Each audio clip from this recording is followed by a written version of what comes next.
Welcome to the Coco Vid Show. My name is Cody, and I will be your host today. Today, I have a guest from the Assiniboine Park Zoo. She's been a zookeeper there for almost 6.5 years. Her name is Brittany. Brittany, welcome to the show. Thank you so much for joining me.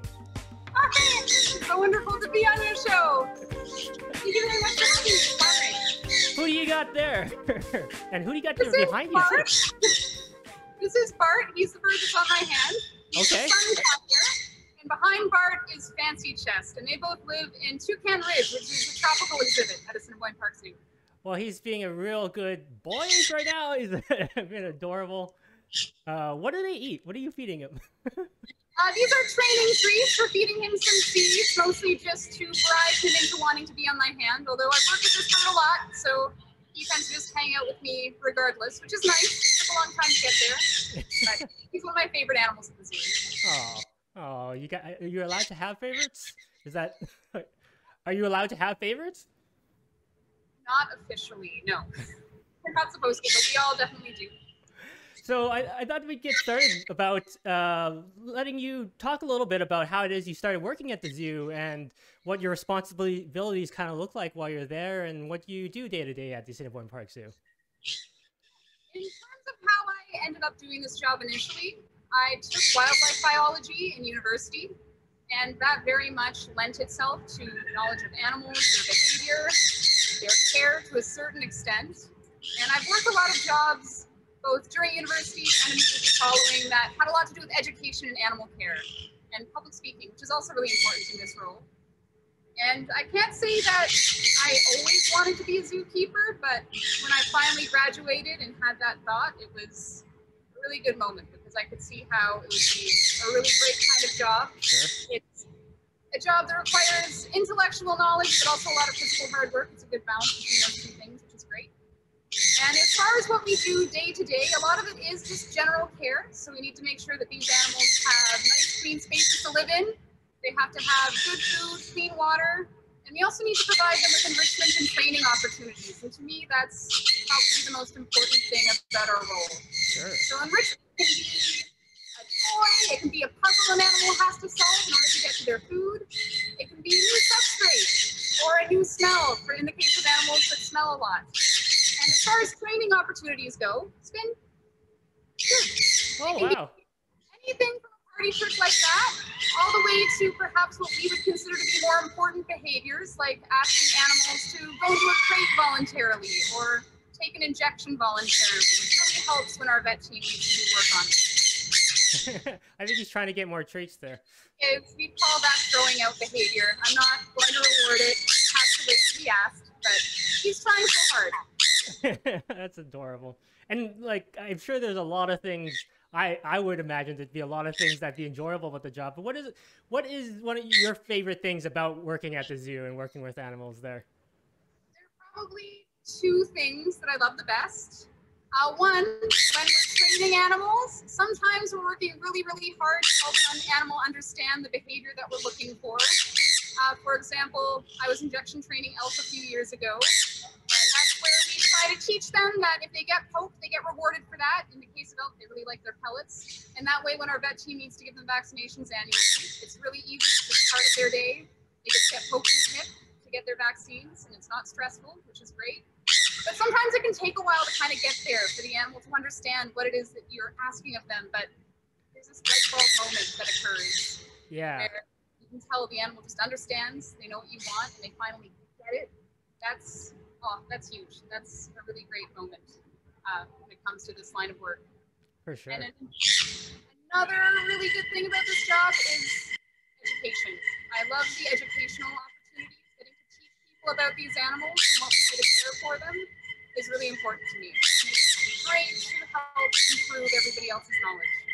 Sure. I can imagine that being super fulfilling. I have 2 dogs myself, and I've done some training with them, and it's super rewarding. But I'm also very not. I don't keep with it long enough at all, and they definitely fall off their training very easily. And they do a lot of that where they try to get more treats without me even asking them. And that Yeah, just, I feel like it's just rewarding bad behavior.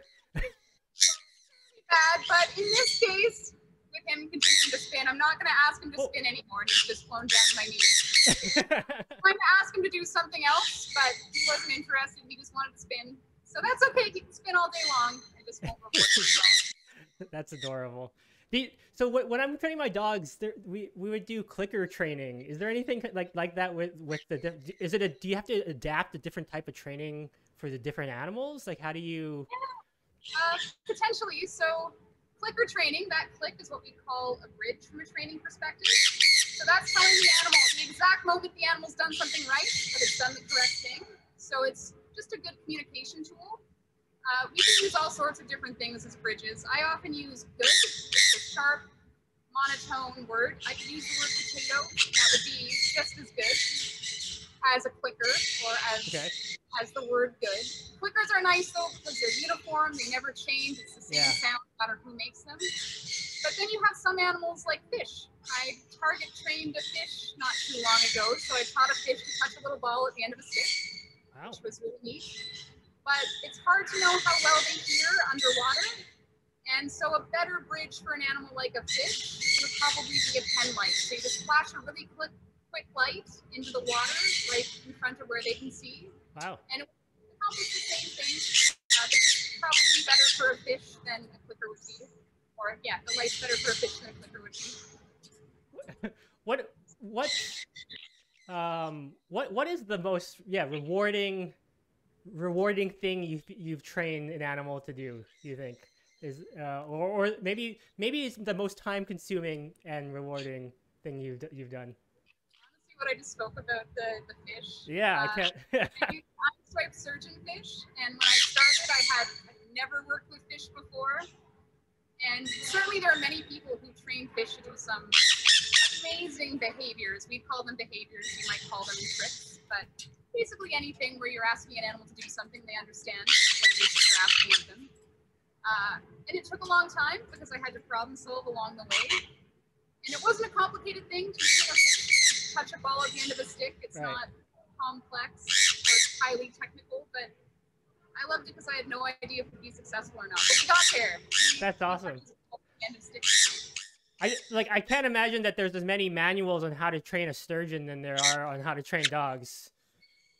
No, but I mean, the Park Zoo, we use positive reinforcement training. The general principles are always the same. You ignore the bad and reward the good. But yeah, just fish are very different from dogs. Yeah, and what would you say is the most difficult thing about working at the zoo, or that you've come across? And just like, training is challenging, but just like, I'm sure there's also just parts that seem just maybe more of a grind or difficult to get through when you're working there. We do often comment that working at the zoo sometimes is like Groundhog Day. Because a lot of what we do is the same, even though we're providing the animals with different things every day. Sometimes our routines feel monotonous, but we always have different things thrown our way, even if it's just the weather. And the weather, being that this is a zoo in Winnipeg, is maybe one of the more difficult challenges to deal with, because it can be plus 40 with the humidex or negative 55 with a wind chill. We still have to be outside caring for the animals to the same level. We can't slack off just because we're too hot or we're too cold or uncomfortable. So in the moment, that can be really, really tough. Sure. In a larger, grander sense, I'd say probably for me at least, one of the most difficult parts of this job is dealing with loss. We work really hard to have good relationships with the animals that are here, and when they pass away, as they all will, that can be tough. It's gut-wrenching sometimes. Even when they pass away of natural causes, when there's nothing that we can do, they're just old, it's still hard to say goodbye. Yeah, anybody who's lost obviously a pet will know what that feels like. But yeah, I imagine it's almost a constant thing, year out for you and different animals. Although I guess there are probably some animals that live a long time. That Sure, we have A self-repressive cockatoo named Joey, for example, is flying around here somewhere, although realistically not flying. She doesn't know she's a bird. She doesn't fly too much. But she's 32, and that's young for her species. She could Wow. be until long after I retired 25 some odd years from now. Wow. So, sorry, when you were saying that it can sometimes feel like Groundhog Day, I just imagine it's like, oh, it's like Groundhog Day, and then tomorrow it's Camel Day, and then Thursday that's Penguin Day. For me, that's true. I think we have a lot of variety in my schedule. I'm a relief keeper, so I bounce around all the sections of the zoo, but for what we would call the section keepers, who are located generally in one central spot and work with the same animals every day, it's probably more like Camel Day every day. It's Camel Day every day. So yeah, but you're more, you move around to different sections, and is there a different, I guess, training level required for that? Like, how do you break down who stays with the camels and who kind of is more well versed in different animals? There are, from what I know, a lot of different factors that can affect that. But ultimately, from a training perspective or from a knowledge perspective, we all have to have a fairly high degree of knowledge to be able to do our job, no matter where we're situated. Section keepers, as my zoo calls them, different zoos might call them different things. But the people who work with the same animals every day, they have to know those animals really, really well. And they have to be aware of small little changes in their behavior in order to do their job perfectly. Whereas me, because I don't work with the same animals every day, I might not be as aware of individuals as the section keepers are, but I have to know a little bit about everything. So it's a bit of a trade-off.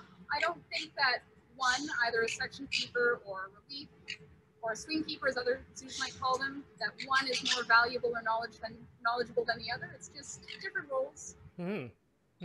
Yeah. And so I wanted to get a little bit into, well, I guess this past year, this past 12 months, and it definitely, I'm not even sure what I imagine is happening in the zoo right now, but how has COVID and the pandemic and the provincial health regulations and everything like that, how's that all affected your responsibilities at the zoo? In some ways, it's changed them a ton, and in other ways, it doesn't feel that different, which I know that's not a great answer. That's probably not what you're hoping for, but just as an example, there are some species that we know of that can carry COVID, that can contract it, and that can give it to us, or we can give it to you. Cat species, and here at Assiniboine Park Zoo, we have an ocelot, we have cougars, we have snow leopards and tigers. And so with those animals, we had to look really closely at how we were working with them, because we didn't want to be in close contact with them for too long, just in case we somehow had COVID but were asymptomatic and gave it to them. Right. That would be devastating. And normally we're not in with tigers or in with snow leopards or cougars or ocelot, but we still do training with them. So we're up close with them and we're doing those sorts of things. So we have to scale back our training to a certain regard, or to a certain extent. And that was tough. Yeah. We didn't want our relationships with these animals to suffer, but it was a necessary consequence of COVID to do so, to step back from training them up close as well. And in what ways has it like not affected it? And I find that just as interesting too, when people's responsibilities or jobs are not as affected, because it also, to me, is insightful in a different way. Regardless at the zoo, if we have one person, one visitor on any given day, or if we have 10,000, our responsibilities to the animals are exactly the same. We want to provide them with everything I spoke of at the beginning of your interview. We want to provide them with good quality care and enrichment and training. And we've still been doing that, even though we've been closed collectively for probably 4 or 5 months in 2020, coming into 2021. Yeah. Well, yeah, actually, but what is the current? I actually don't know. What is the current state of whether you're open to the public right now, or what the public can access? Manitoba Health, I believe, that dictates whether or not we can be open or closed. Right now, we are open to the public as of last week, but only outdoor venues. So no indoor venues with the exception of a few washrooms. Our restaurant for takeout only, and our gift shop, but at a limited capacity, are currently accessible. Which right now, that's okay. The weather this winter has been so mild. We saw lots of people, not too many, not above our recommended numbers, but we saw lots of people out this past weekend when we were open for the first time in a few months. But it's going to get cold, so we'll see how things go, I guess. I mean, I imagine around this time of year, the amount of visitors you get drops drastically anyway. It does for sure. Summer's our high season. That's when we see the highest number of people. But at the same time, I'm always surprised. It'll be negative 30, and we'll see some people trucking it out. And you do get to see the animals do some really neat things in the cold on the species that you won't see them do in the summer. So we always recommend to people to come out when it's cold. Do the kangaroos hang out outside in the snow? The kangaroos? Yeah. I think their temperature limit is -5 or negative 10. They might disagree with that. I think they tend to stay inside when it's warm, but they have an indoor heated barn for the winter. Okay. They don't have to be outside when it's super cold. I don't think they can do that at all. I feel like that would just be such a weird image to see, some kangaroos hopping around in the snow. Not the snow though. It is a thing that they've done on occasion when it's like -5-ish. Right. And how has the mood among you and your coworkers and then the people who come to the zoo too, just like, are people more grateful to be able to when they get the chance when you're open to get out and do something, as one of, maybe in the summer especially, one of the only things that was open and you guys actually available? Well, that's what it felt like this past weekend, which again was the first weekend that we've been open for about 2.5 months. People were excited and running around, and some visitors asked me some really great questions. We have a lot of regulars, people who know the animals super well, who asking me for updates on them, wanting to know where certain animals had moved to and how they were faring.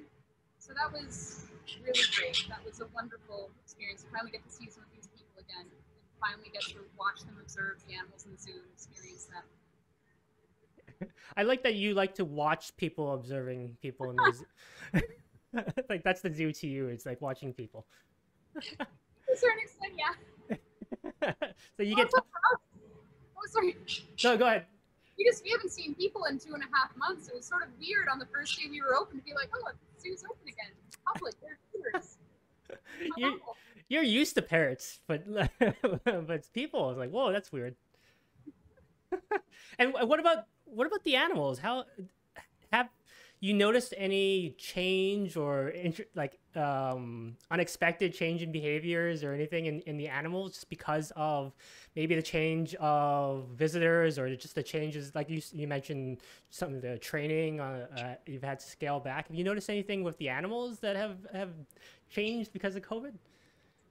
Not entirely, and I know this is a really tough question, because as human beings, especially people that love animals, we really want the animals to have missed us. And at the beginning of COVID, when we first shut down, as zookeepers, we were all curious about how things would play out. Mm-hmm. Whether or not the animals would be affected, if so, how much. But ultimately, from what we could tell through our observations of their behavior, they didn't seem to mind that visitors were missing, that their day was a little bit different, which certainly hurts our egos a little bit. But at the same time, the majority of the animals that we work with, whilst we work really hard to have great relationships with them, like the part here, they are still wild animals. They don't necessarily come to us like a dog or a cat would for love and affection. That's not their interest in us. It's working relationships a lot of the time.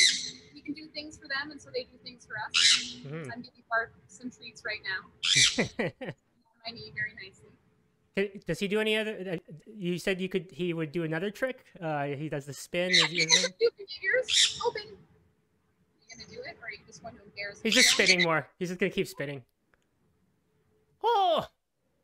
Wow. Wings, goes into a crate voluntarily. That's a really important one. Since he lives here in free flight, he has all this space, which is wonderful for him. But if you ever need to get a good look at him, or if our vet team ever needs to see him up close, or perhaps give him vaccinations, being able to ask him to go into a crate where it's his choice and where he gets rewarded for it makes that process a whole lot easier. Because if we had to catch him, I don't think we could. Yeah. So we just can't reach him here. Did I hear correctly? He's crate trained. He's crate trained like a. That's a, And he usually does. Sometimes he decides not to, but that's okay. We don't force him. We just try again later if he chooses it or decides that that's just not a thing he's into. that's adorable. Yeah. So one thing I like to ask people, because I think it definitely it gives a very interesting insight into how we all see the world, is if there's a particular memory for you, when things were kind of starting to lock down, when things were getting a little bit more serious and people were starting to realize COVID was more of a thing that we had to deal with. Was there a moment for you that made you kind of realize, oh, things are different, things have changed in society, or it could be professional, it could be personal? I'm curious, was there a moment for you where something like that clicked for you? Professionally, I would say it was when we closed down the zoo for the first time. Because even though we're a nonprofit, the costs of operating a zoo, I'm not sure what they are exactly. That's above my pay grade, but I'm sure it's quite expensive. We feed our animals amazing food. Staff, I have to be paid to. There are all sorts of costs of care that I probably don't even know about. And so to close down the zoo and to effectively shut down our revenue stream, that hurts. And that means that it must be pretty serious. And so when we heard that had happened and that the shutdown was indefinite and again dependent on Manitoba Health, that was a huge the pandemic isn't just going to go away. It's not something quietly slipping behind. It's pretty serious. And is there any way for people who, when you are closed, is there any way for us to support the zoo without being able to come and pay admission? What can we do to help support the organization? We often have a lot of funds or fundraisers. For example, we have Polar Bear Rescue Team, and I believe funds from that particular initiative, they go in part towards animal care, so that helps out these creatures a whole lot. We also have enrichment drives that happen, I think, on an annual or semi-annual basis. Our social media pages like Facebook often detail a lot of that kind of information. So those things are all helpful. And honestly, coming when we are open, that's a great way to support us. And then you get to see the animals up close as well and experience all the zoo has to offer for yourself while still supporting everything that we do. Can I get a little plush Bart? I wish. I don't know. I'd have to check out the gift shop for that, but our gift shop sells all sorts of different neat things. I'm not sure if they have plush sun conures, though. I'll have to make that inquiry. Bye, Bart. Who names the animals? How do you come up with the different names of the animals? Sometimes we have competitions. We've had, for example, in the past, different schools name our polar bears. Sometimes we do by vote over social media. Sometimes we just decide the names ourselves based on how we feel in the moment. For example, Fancy Chest, who was behind us earlier, he just has an interesting chest, so his name is Fancy Chest. When naming hundreds of animals, sometimes they don't all become, I guess, super detailed names. They're just fun. Fancy Chest is a pretty good name.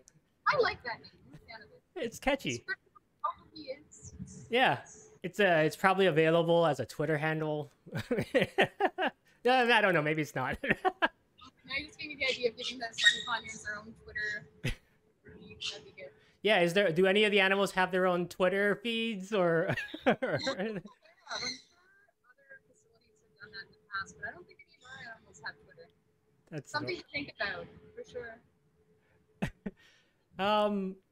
Before we wrap up, I usually like to kind of ask about, there's been a lot of negative things going on with the pandemic and a lot of bad news and a lot of tough times for people. But I often wonder, do you think there's anything positive, whether it is at your work with the animals or on a personal respect, anything positive from just the last 12 months that you hope that we can take forward with us? Something at work that I really appreciated that absolutely resulted from COVID Our education team and we as zookeepers have begun doing more work on digital platforms in order to ensure that we're still educating the public. And I really hope that continues long after COVID is gone.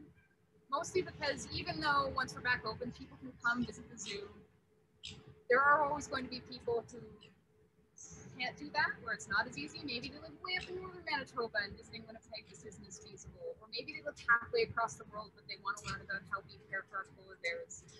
Digital platforms allow us to reach those people. And so I saw that as hugely valuable. It's great to be able to participate in that earlier last year. That's really cool. And I think I've seen some of those videos. I think I've seen you in some of those videos as well, which I thought you did. When I watched them, I'm like, oh, she's doing an awesome job. I thought you were really solid in them. Speaking of which, where can people find Assiniboine Park Zoo on social media, on the internet? Where can I watch animals? I can't find enough animals on the internet. If I wanted to find some local animals near me, where can I go? Assiniboine Park Conservancy's Facebook page, or Assiniboine Park Zoo's Facebook page, is a great resource for all of the videos of the week almost ever posted. We have also posted some content on our Instagram feed, so that's another great place to learn about some of the things that we're doing. Our conservation and research team, for example, they have great posts. I adore everything I read that they write up, and they've accomplished so much, so it's always great to see what they're doing. And I believe we also have a Twitter feed, so most of the corners of social media you can find us on. Okay, cool. Well, thank you very much, Brittany. It's a pleasure having you on. It's a pleasure having Bart on. If he comes by again, tell him I say hi. Try and bribe him, but yeah, I could wait here another 20 minutes while you try to wrangle a parrot. Get Fancy Chest over. You get the whole crew. All right. Well. More aloof, but Bart's thinking about it. Oh, there he is. Hey, Bart. Well, thank you very much, Brittany. Thanks, Bart. Thanks for joining me. I really appreciate you taking your time today, and I hope you and the animals and everybody else at the Assiniboine Park Zoo is doing all right and keeping busy and keeping hungry. And I wish you all the luck in training other fish in the future. Oh, thanks. The goal is to one day have them swim into a net or into a container filling. So maybe one day. Next interview. All right. Thanks a lot, Brittany. Yeah, thanks so much as well.